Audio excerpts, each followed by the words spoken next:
Hey, and welcome back to the Meta Performance Podcast, where we explore how compassion, high achievement, and human connection come together in work, sport, and life. We have a banger for you today. Today, I'm joined by Laurel Rathbun. She's an accomplished American professional cyclist, coach, and team co-founder whose career has spanned, I think, every discipline: Mhm. road, criterium, track, tandem. I don't see BMX on there, but maybe that's in your future. She's been a national level competitor from a young age, raced internationally, and navigated the full arc of elite racing from early success to injury, recovery, and reinvention. More recently, she's helping shape the future of women's cycling, which is very an important topic to me. As the co-founder of Aria Racing, the team's full name is Caldera Medical Aria Racing. They're a new elite team focused on athlete development and long-term sustainability. Known for her resilience, leadership, and passion for growing the sport, Laurel brings a thoughtful and deeply informed perspective on performance, perseverance, and purpose. Welcome to the podcast, Laurel. Thank you. That may be the nicest intro I've ever had. So I really appreciate it. I appreciate the kind words and thinking back through the just the different disciplines of cycling that you've mentioned. I'm like, wow, I feel like I've lived a lot of different lives through cycling. I've been in the sport a long time. Yeah, absolutely. Well, tell us, beyond what I just said, tell us a little bit about yourself, about, as far back as you want to go, but just tell us who Laurel is.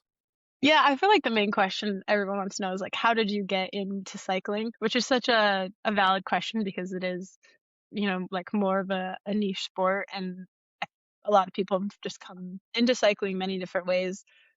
My dad was ultimately, I think, responsible for me getting into cycling. I started super young. When I was 7 is when I did my first race. And I think just because I had athletic parents, they knew that me and my brother were going to be athletes and at like the youngest legal age. Like we got to put them in sports. We got to just try everything and then, see what sticks. And so my dad ran marathons and then he had a lot of issues with his knees, so he started riding a bike and then he got a tandem so he could ride with my brother. And I was like, I want to be on that. So then they put a trailer bike attached like to the back of the tandem. My mom called that the Wobble Express, and it truly was like I was like this is not safe. I do have a picture of that somewhere I can send you. And then it didn't help that I was on the back just like leaning as far as I could from side to side. I was like, how far can I lean without us crashing? And then yeah, my dad didn't really like that. He's like, you gotta contribute to us going forward. And then eventually, like my brother got his own bike, so that now I'm on the tandem. Now I've been upgraded, and then once he had his own bike, I was like, well, I need my own bike, and yeah, everything he did, I had to do. So I did triathlons for a while. I also did I did soccer, I did fencing, I did lacrosse. Ultimately, I think like the hand-eye coordination just wasn't Wasn't a in thing. my, but it's just like whatever that DNA is, I didn't get it. I didn't get it, and it was pretty obvious I was not going to get it. But on the actual endurance side of sports, like I feel like I did pretty well. And then I think I really just ended up sticking with cycling because they loved the freedom that comes with a bike, and anyone who rides a bike just knows exactly what I'm Oh, yeah. talking about. And I think I liked the opportunities that were there too. So you're not confined to just like a swimming pool or a field, and even running, it's beautiful and you can be outside and you can explore, but just to be able to go like further and faster on bikes, I think was really appealing. And getting the opportunity to just race all over the US and getting to travel by yourself for the first time with USA Cycling when you're 17, and going to junior worlds and then going to go race in Europe, like that is all super exciting and enticing, and really like what I wanted to do. And so I did a lot of USAC camps and did get to go to Junior Worlds when I was 17 for the track. And then I started at Marion University. I got to race in college too. So Marion, for anyone that doesn't know, is in Indianapolis, Indiana. And it's like a small Catholic school, but a ton of funding for cycling and has a huge cycling team and um, definitely one of the top schools in the nation. While I was there, we were just winning nationals every year. It was awesome. We had like a velodrome on campus. So it was really just incredible place to go to school and be supported. And while while I was in college, while I was racing, I had like a professional contract for a cyclocross team.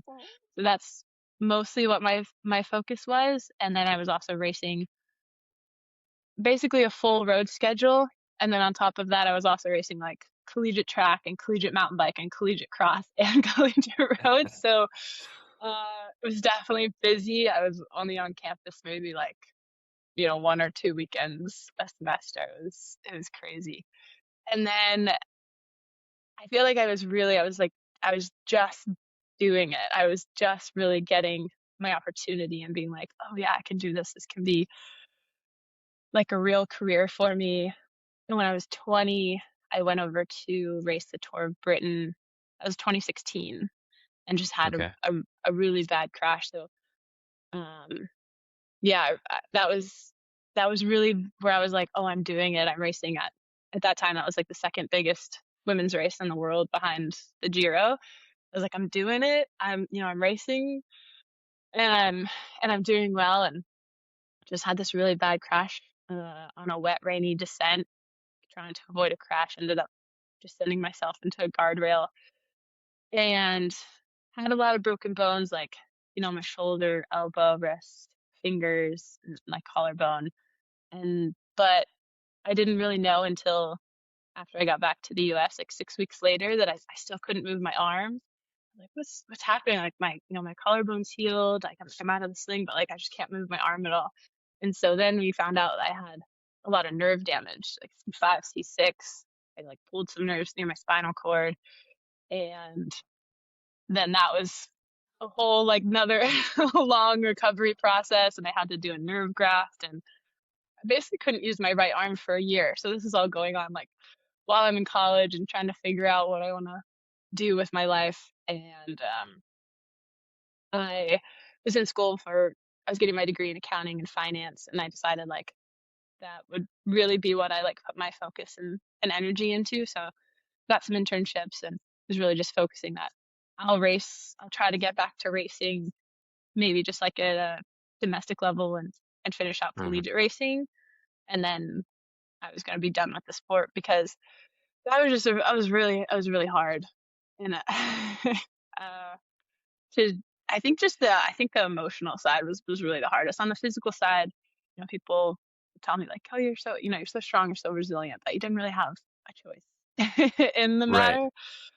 matter to just kind of keep going each day. But I think it definitely really messed with my head mentally, and I didn't. I just my head was not in it for sure whenever I came back to racing. So I ended up like retiring from cycling in 2019 when I was 23, which felt strange because I feel like I never really got like the opportunity to have like a career that I feel like I could have had. And I started at one of the big four accounting firms called Ernst& Young. I worked there for a while and then really just decided that I needed to do more than just work 50, 60 hours a week. So I ended up getting back into cycling. I moved out to San Diego and then was doing like some local races and then got this opportunity to be a tandem pilot for a blind athlete. And I would say that's what really kind of kickstarted me coming back to cycling and having the, that I think drive and passion to do something. It was something I never knew existed, being a tandem pilot. So you're riding a tandem bike with the visually impaired athlete, and you're like your cranks are connected. So you're pedaling together and you're such a huge part of like making the bike go fast, making you and your teammate and your partner like go fast. For other sports, if you're thinking about like swimming or running, you can kind of only, swim or run as fast as your athlete can. You can't push them, you can't pull them. So cycling is so different where it's like you're such a big part, an integral part of the engine. And so, and it was just great training. So it was really cool experience. Great training. We were on the U.S. Paralympic team and went to Para Track Worlds, and we were trying to qualify for the 2024 Paris Paralympics. But ultimately, we didn't end up getting selected. And then I realized like I have really good fitness, I have really good form, I have this drive to like compete and race that I've never had before. It's been 5 years since I've since I raced professionally, and I kind of want to keep this going. So I was able to jump back in the crit scene halfway through 2024, and that was amazing. And I kept it going for like a year and a half with a team called Legion. And at the end of last year, I decided with my teammate, her name's Kendall Ryan, that we just needed to do something else.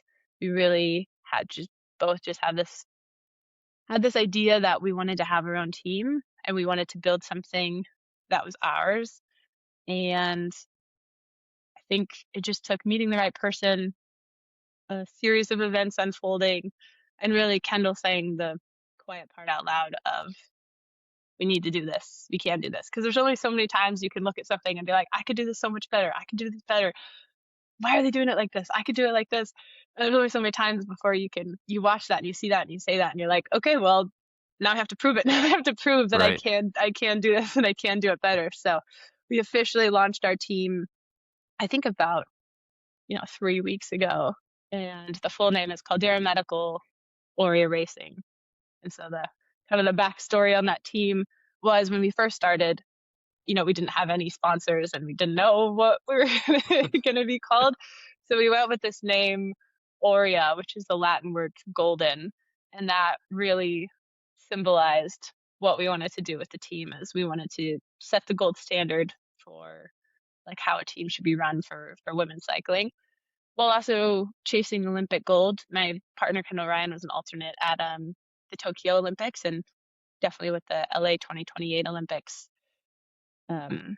coming here in just a couple years, and Yeah. having SoCal roots, that's a big focus. And then we're also like, we're both from Southern California, kind of like the Golden Girls. That was the name that we stuck, that we picked up. And then Caldera Medical came on as a title sponsor, and we're so stoked for them because their whole mission statement is improving the quality of life for women.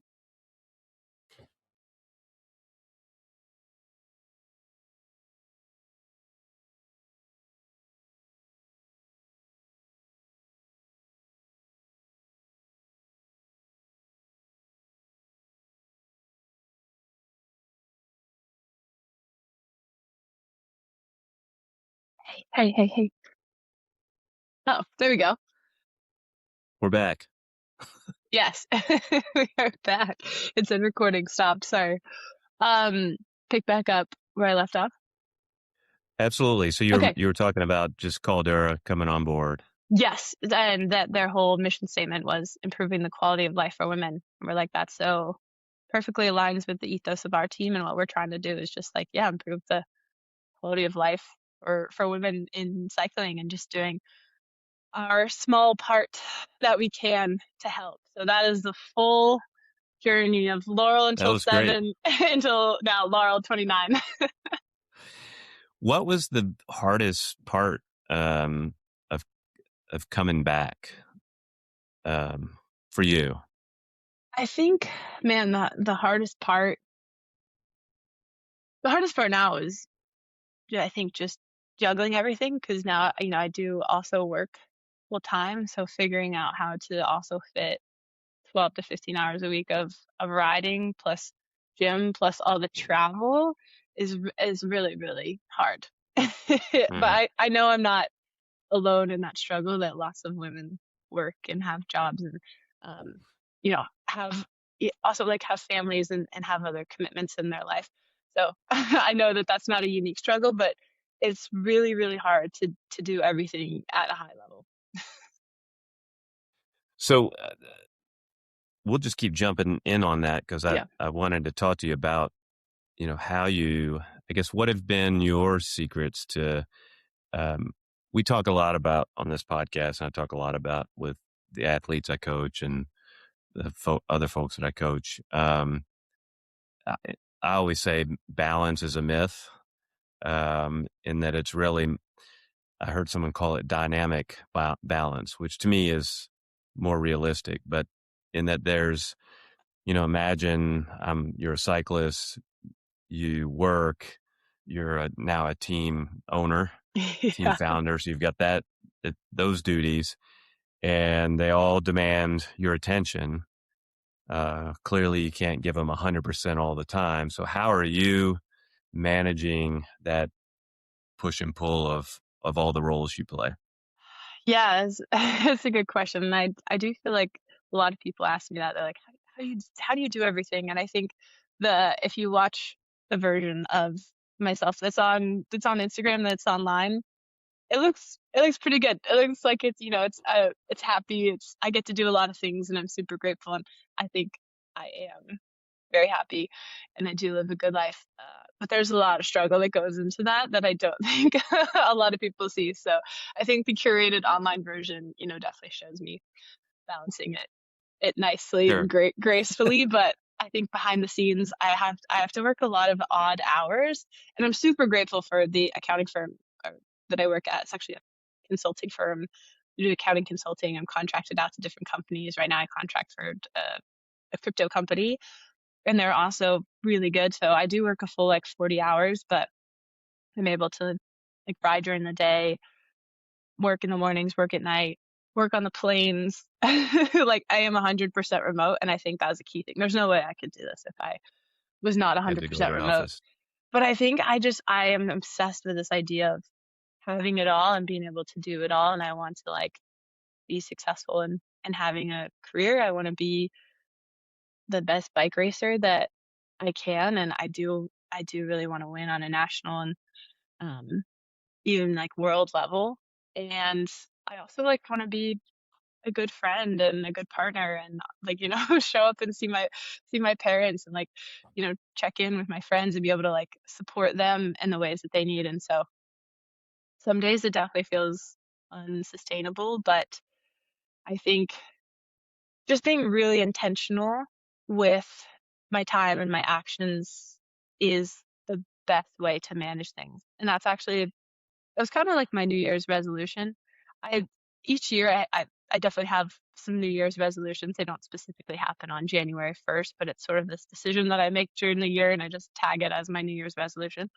But this one I decided maybe 3 or 4 months ago was just being really intentional. If I say that I want to accomplish like X, Y, and Z, then I gotta do the things to like accomplish X, Y, and Z. Like those things aren't magically just gonna happen. And I am very fortunate in my life, and I feel like I've gotten lucky with opportunities and meeting the right people and doors opening. But I can't I can't just skate on that and just expect everything to work out Right. just because that I want it to. So I've tried to be like really, really intentional with everything that I do, and just making sure that it's yeah, it's not really if I'm doing something, it's not a distraction. It's sort of it's it's me working towards a goal that I want to achieve and I want to accomplish. Yeah, that's great advice to everybody is making sure, Yeah, understanding the goal, and then all your actions are in service of that goal, and to weed out the distractions that are going to take you either away from the goal or just not going to give you any progress. You for sure. mentioned um, you want to continue to perform at a high level. How do you define high performance? That's a yeah, it's a good question. Very subjective. If I'm thinking about high performance, sort of like what that high performance and success looks like to me, I don't think it's just about like a peak output or like one race win. I think to me it's more about repeatability, like this ability to show up day after day under different conditions and execute at a high level. So like in a physical capacity, yes, but also on this emotional regulation, like decision making under fatigue and like the discipline to respect the process, even when no one's looking, because outside of just the racing, I think the emotional regulation is so tough because there's so many things going on in our life. Like we have friendships and we have relationships and we have relationships with our parents and our pets. And so uh I've definitely had every single one of my teammates experience some kind of loss this year. And I actually lost probably maybe the biggest loss of my life, which was my sweet pup Lola, and I had her for 18 years. And I was doing a camp at the Olympic Training Center. I was there for a couple weeks when that happened, and then it was like, okay, well, I gotta go to the track and do some team pursuit, team pursuit efforts now. That yeah, being able to sort of compartmentalize, I know is definitely viewed as maybe like a negative thing typically, but as an athlete, you have to be able to do it. You have to be able to be like, these are issues that I have, but I can't think about those right now. Right now I have to go. Yeah, Right now I have to go win those races.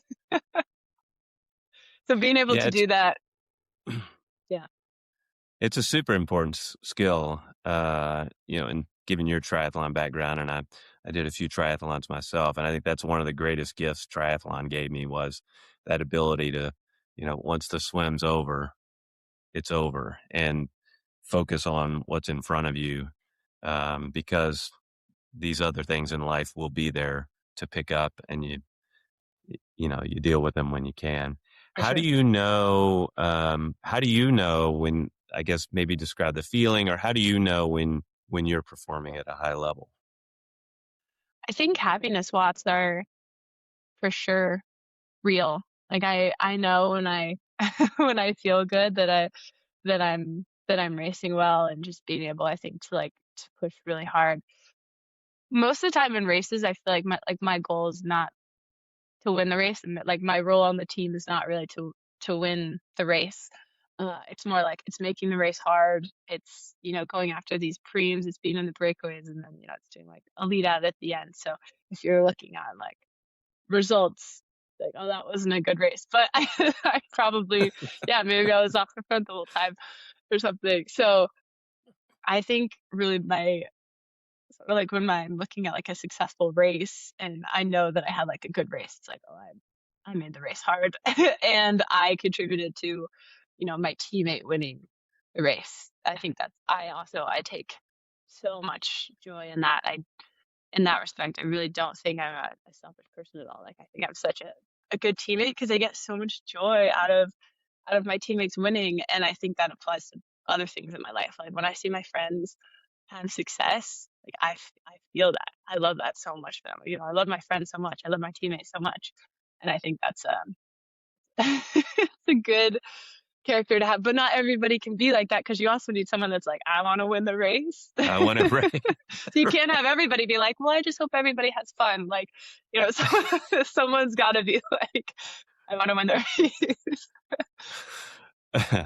That's very true, and I think a lot of people who are not as casual observers of cycling don't fully understand the team aspect of the sport, and they do Yeah. look at someone and says, "Oh, you finished 50th in that race," but they don't realize, oh, you spent half the race at the front, Right. wearing everybody else down, Right. and your teammate won. And so it's super important to have those teammates that are going to bury themselves for the good of the team, for their teammates, and know their role and are there to execute it. Definitely. What, go ahead. On that, sorry, I just wanted to say I started racing with one of those 360 cameras this year, and it's been like it's really fun to capture the chaos in the moments of racing, and maybe there's some crashes and there's some people bumping and there's people yelling at each other. But the feedback that I got the most was like, I'm also explaining the racing, and I'm kind of when I'm doing these they're like a minute, maybe a minute and a half recaps, and it's my non-cycling friends that are watching them, and they'll be like, "Oh, like I'm understanding racing." Like when you tell me like you're going hard in the race, and like they don't know what that means. So for them No. being able to sort of watch the races and watch these little breakaways form and these, these sprints were preems throughout the race, it was such a good learning experience. And it was this like unintentional thing of just posting race recap videos. So I thought that was so funny and such a good little learning experience for, people that don't really watch a lot of racing. They were watching my videos and saying, "Oh, okay, I get like I'm Yeah. understanding this race strategy that I that I didn't know anything about." Yeah, the videos are great, and I encourage anybody that is curious is go back to Laurel's Instagram account, which we'll give a shout out to towards the end. But it's they're super fascinating, and especially me having a daughter who up Is in until those this races. is in those races often. I get another account of like, oh, that's what happened. Yes. Yeah, it's I good. see. Yeah, it's a good perspective, and it's also funny that I've recapped what's happened in race in my head. I'm explaining it to someone. I was like, well, there was this crash, and so I got gapped, and then this happened. I've gone back and I've watched the footage of like, oh, that's not what happened. Like in my head, I think maybe it's just because there's so many things happening and it's so fast, or sometimes you're racing at night and it's dark, and I'm like convinced it was someone who crashed, or it was someone who was doing something, or it was someone who was off the front. Like it doesn't have to be a bad thing. A totally different person. So it's just, Yeah. I think it's just that there's a lot to take in that time. And sometimes I've given, descriptions and recaps of events and races, and I'd be like, oh, that actually didn't That never happened. just made up in my head. So it's good for fact checking too. That's awesome. Yeah, they're fun to watch. Thank you. One of the things I loved about your description of how you define high performance was really around consistency, showing up, being the best you can every Yeah. day, versus results. Because we often say, you get to the top of the mountain, whatever your goal is, the race, whatever, you spend so little time there. And so you really have to love the journey, Mhm. and doing the work. And so many people tend to focus on the goal, the outcome, versus all the work. I mean, you really do have to love the climbing up the mountain, if you want to reach the mountain. And so I love that you really were not focused on, how many points did I get in USA Cycling? What's my Yeah, ranking? It's about, I'm there to be the best Laurel I can be every day, and the best teammate I can be every day. for sure. I think that consistency is so important. And I think it would be hard to really have like a great race and then be like drop out of the next one and be like a great race and then not finish the next one and be like, oh yeah, that's success. Like you want to you want to be successful because like yeah, you did the work and you got dialed on like maybe it's nutrition, maybe it's training, maybe it's just kind of managing that emotional regulation and then being able to show up like time and time again for your teammates. Yep. And that is something that also like really motivates me. I operate under this fear of letting people down in all aspects of my life, but I think that's what makes me a great team player is like I gotta be here for my teammates. Like I gotta go hard for my teammates. There's my friend just dropped his dog off at my house. So now there's a little wiener dog on my lap. Hi. So I think that also, yeah, makes me race really well. And I say that's true like for most people, when people are counting on you and you think about like how much harder you can push for for your teammates versus just for yourself. That's very true. But I do really want to be consistent and do the work and be able to show up like every time for my teammates and not just for myself. That's awesome. Yeah. I want to kind of move because I think there's, as you were giving the intro to the new team and really talking about setting the gold standard. And I know that mentorship has been super important to you. I mean, we met each other. Like I knew who you were just because of Kate being in that circle and, always being up at Marion for cyclocross races. So we knew of Laurel. And then KK Santos introduced us because she was going to do our Revolution Devo cyclocross camp. So this is for those new to that was a junior team that I ran for a few years. And she couldn't make it. So she said, hey, here's some friends that could do it. And I said, oh, I think Laurel would be great. And so that was really our first experience getting to know each other. And you were amazing with the kids and clearly had a passion for sharing the sport with these kids. And now you're, an American Crit official mentor.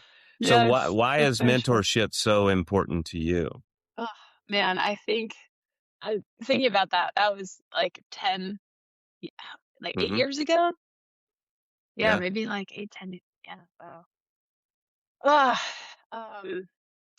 I recognize that I've had a lot of help throughout my life and a lot of good mentors and coaches. And yeah, I know that I wouldn't have been able to like continue in the sport for as long or as well as I did without them. And really, any chance that I have to sort of give back, I'm so down for it because as an athlete, definitely in cycling, it's like take all the time. Like, give me this, I need this. And so just to be able to be like, oh, I'm actually, for once, I'm doing something for someone else. It feels so good. It feels so good. I love that. It's definitely just, yeah, I think a way that I kind of like show my love and my care and give back to the sport that really has given me so much.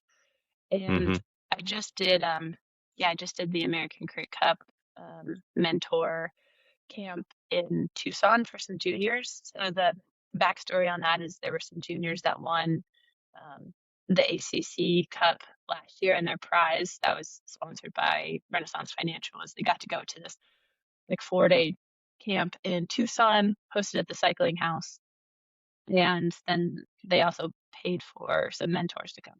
So they actually asked Kendall Ryan to come as the mentor, and she's like, oh, "Can I bring a friend?" And they said yes. And so then like they got both of us there, which was just it was awesome. Like I knew that I was excited to go there and to help and to talk to some kids.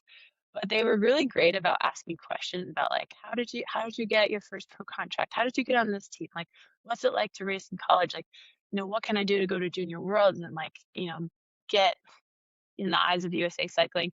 And so between Kendall and I, we were able to talk to them for a long time. And it was this realization of, oh yeah, like I've done a lot of things in cycling. I actually have some good advice because I've lived through this to help these Sure. kids. And so it was like I didn't even it was like it was almost like I didn't even know how much I knew.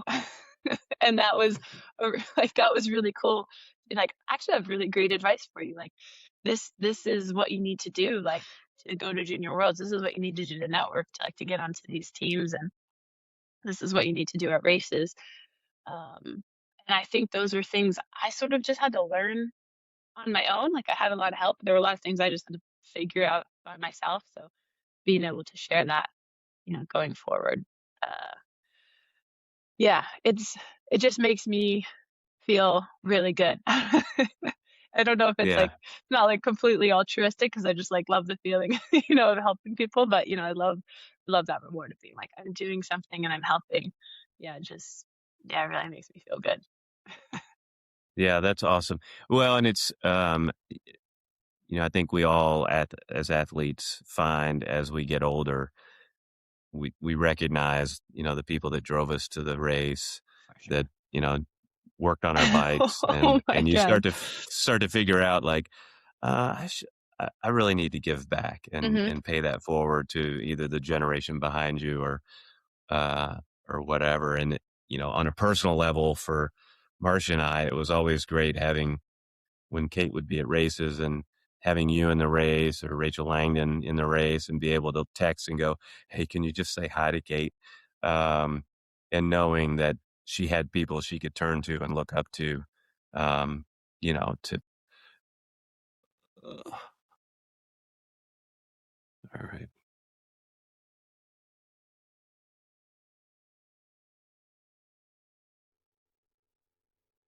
We're back. Okay. we're back. But as I was saying, just having, folks like you in the Peloton, who do take the time to give back. It means a lot to the younger racers, um, to have someone that can tell them a little bit Yeah. of here's go this way, don't go that way. Yes, definitely. Yeah. That being able to have that like sort of in race experience is really awesome to have. And just sort of that on the bike learning, which we were really able to do this last week. And I had this really good moment of any of the juniors at the camp that were not 18, like had to have a chaperone with them. So some of them had their parents, and just talking to one of the girls' dads, and he was saying like, I know, like, the weather in Tucson was not great when we were there, and we have a lot of trips this year, so we weren't gonna come. We're like, let's just get Miles and home. But then it's like, but then they saw it was gonna be you and Kendall, and she was like, oh, can I go? And then so like, so we made the trip out here, and he had to pay to go. And so just hearing something like that, where it's like, oh, someone like wanted to come and wanted to talk to you. Oh, that was That's such cool. that was such a good feeling, and something like you didn't even realize that you were having this impact on kids. That, yeah, oh, that they've admired something that I've done, and I would have never known. That was a really cool feeling. Yeah. Well, we enjoyed having you at the Thank Revo CX Yes, Banger. the banger every. I can't remember why. I think I just get like hooked on certain things. Definitely, and I was just like, oh, banger, yeah. And I remember I Yeah. kept saying that all the time. And it's stuck. It's great. It's a It true. stuck. It's so funny. That was really fun. I mean, I look back at those pictures with the kids, and man, that was really fun. It was a And good it time. It was definitely, a good time. I think a lot. Anytime you get the chance to sort of coach, it's such good life experience.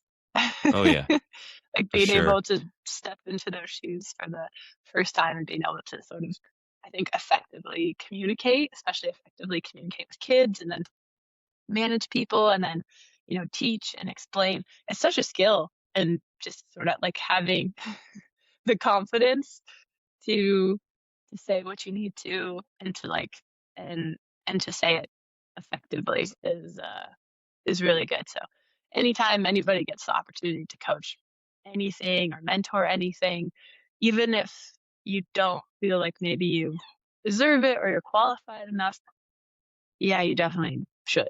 I agree. Yeah, and it's funny as we practice our sport and participate in our sport, we tend to start to take a lot of things for granted about Mm, how we do things. And um, when you do work, this is the thing I loved about working with juniors is they're soaking everything in and learning. yeah.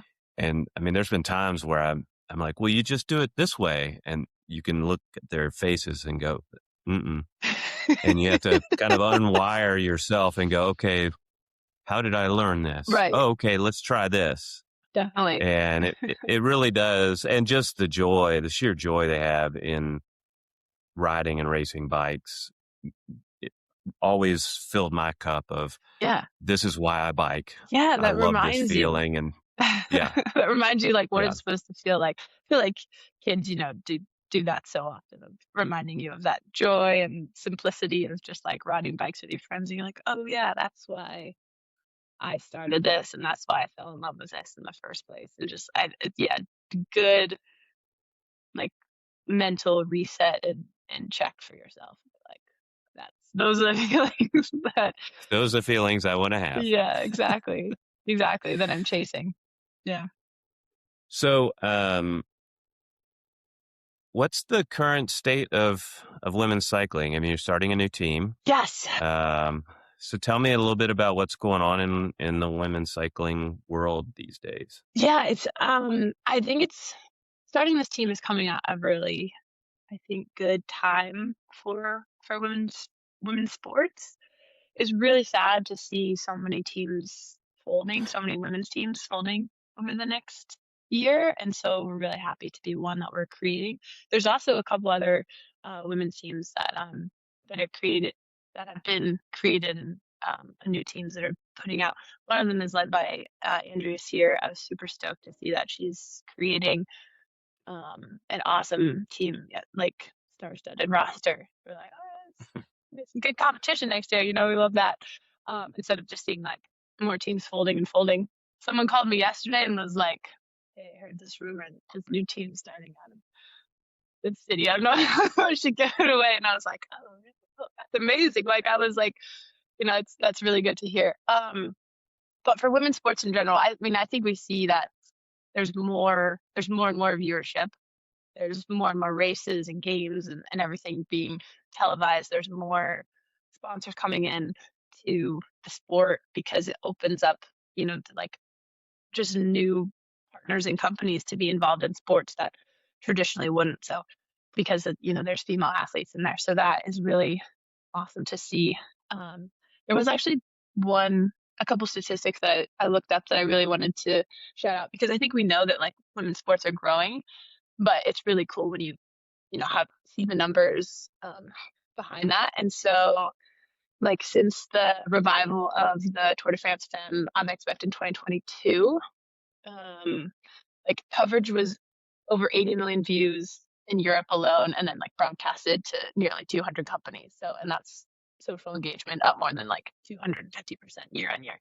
So I love those sports to say everyone watches women's sports because there's like a lot of people watching, like, broadcasted over 200 countries, and 80 million views in just Europe is amazing. I couldn't find it specifically for the US. And then also looking at like FIFA Women's World Cup has like nearly 2 billion global views. And I mean, think about like the US soccer team and how much their viewership has increased. It's super cool to see. So I think it's a really exciting time in women's sports. You just really need to make sure that you think are just running the team well and that you're following through on the things that you say you're going to do. And this was part of the pitch that I was giving to companies for partnership and for sponsorship. Really, what I was saying was there's a lot of problems with cycling teams, and I think one of them is that you get someone who is like a dreamer and it's like, I want to change the sport. I want to do this. I want to do this. It's awesome. That doesn't mean that you have any idea how to like run a cycling team and that you know how to manage people and that you know how to manage money and that like you know how to manage a business, because at the end of the day, like a cycling team is a business. And so I'm really happy to have that experience where like I work in accounting, I work in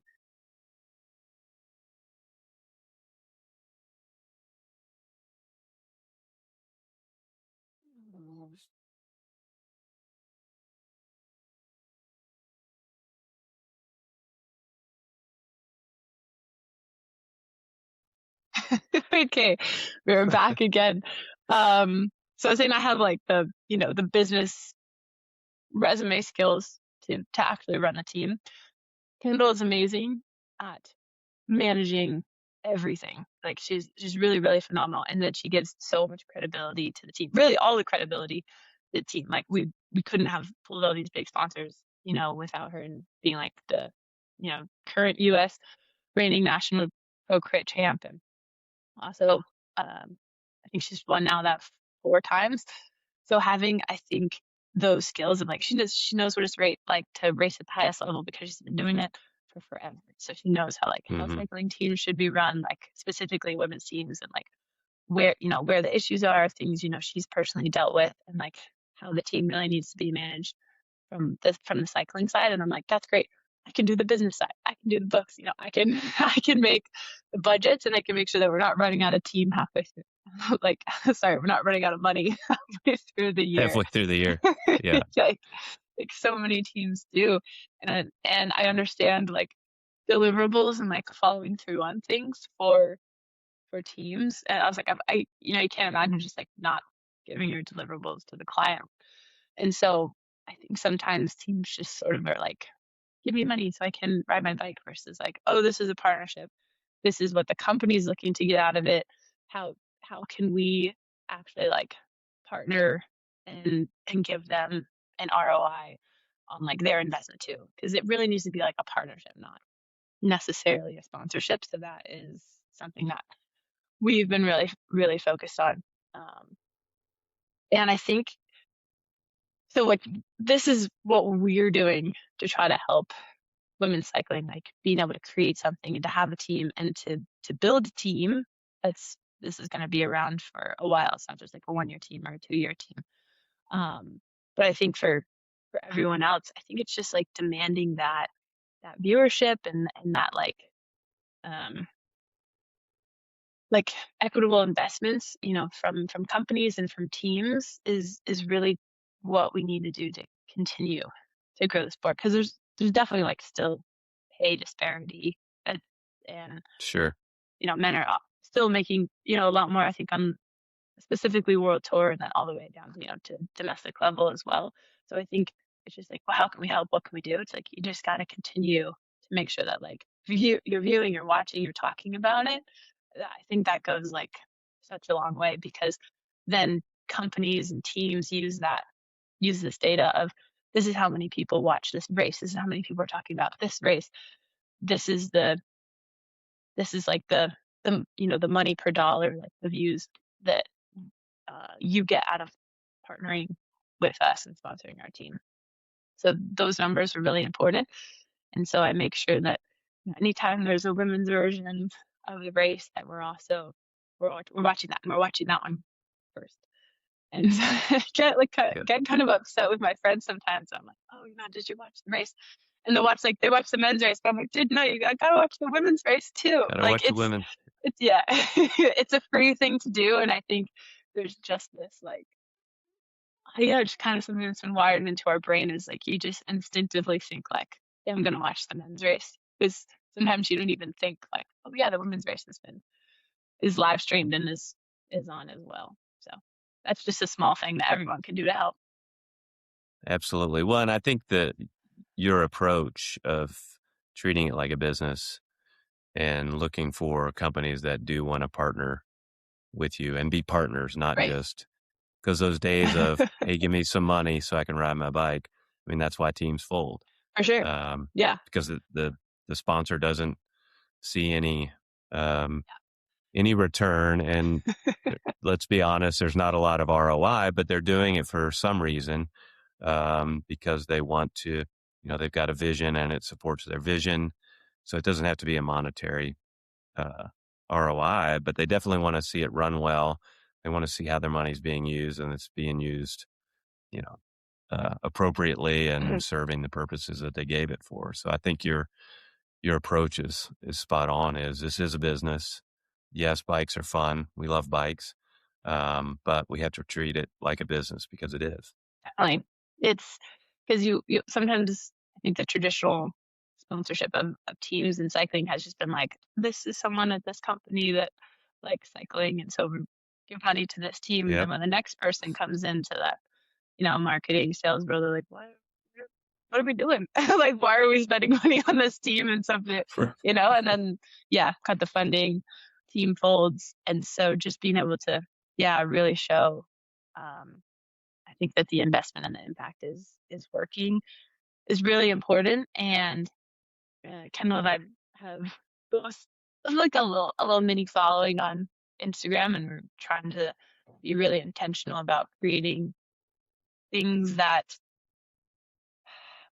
are what we want. Like we are in full control of not just the team, but just we're fully in control of like everything that we put out there really for the first time.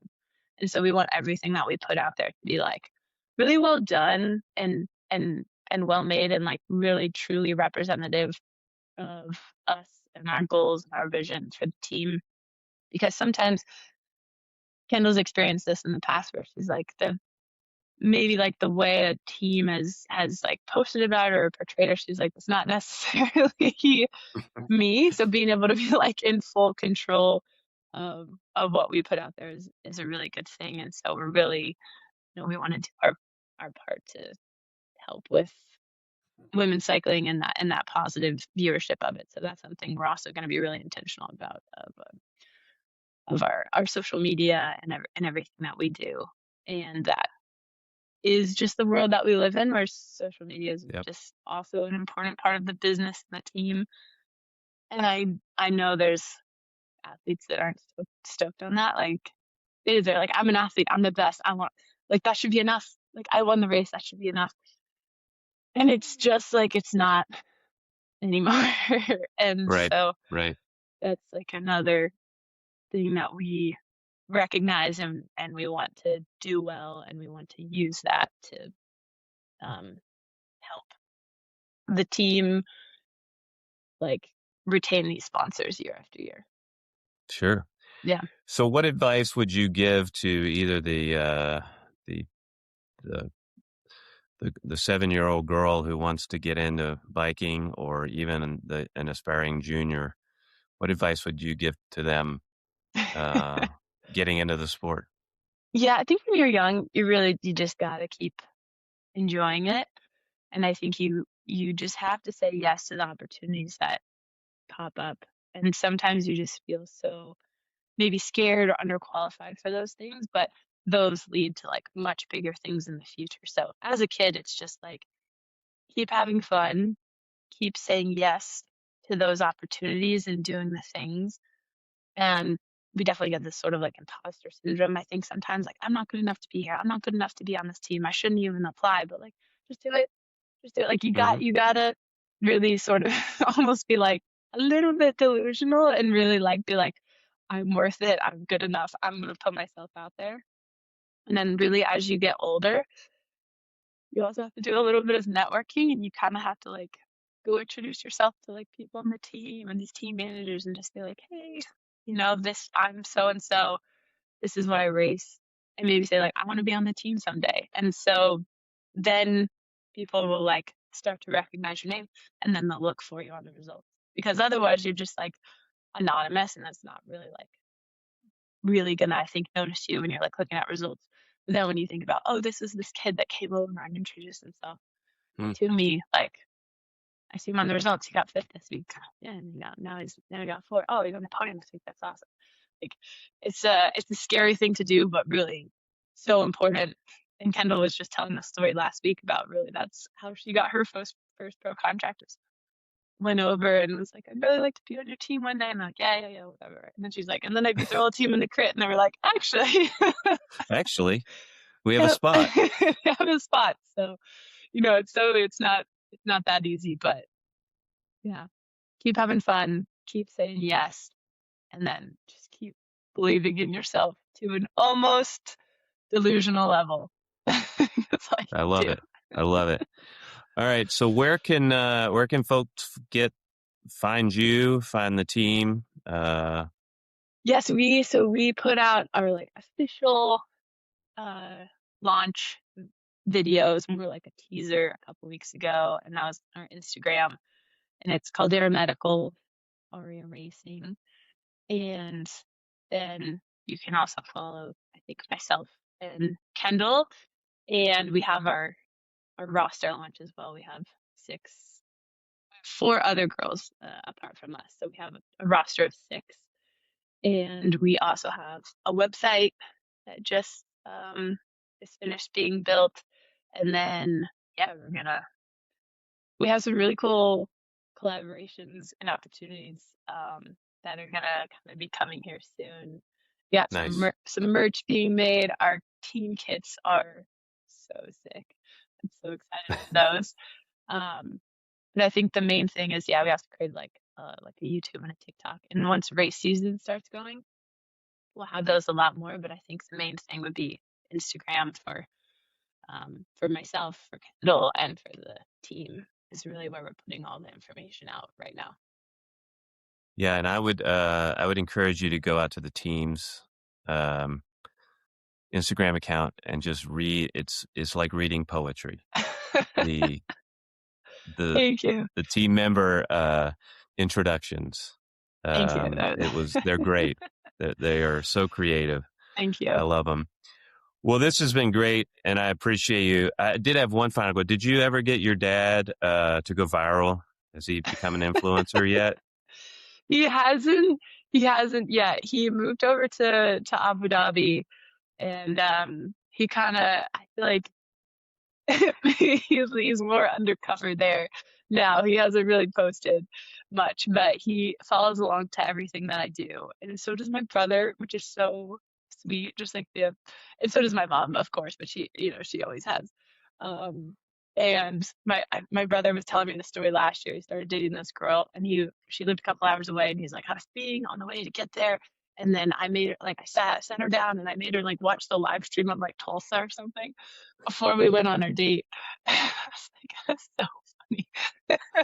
So yeah, yeah.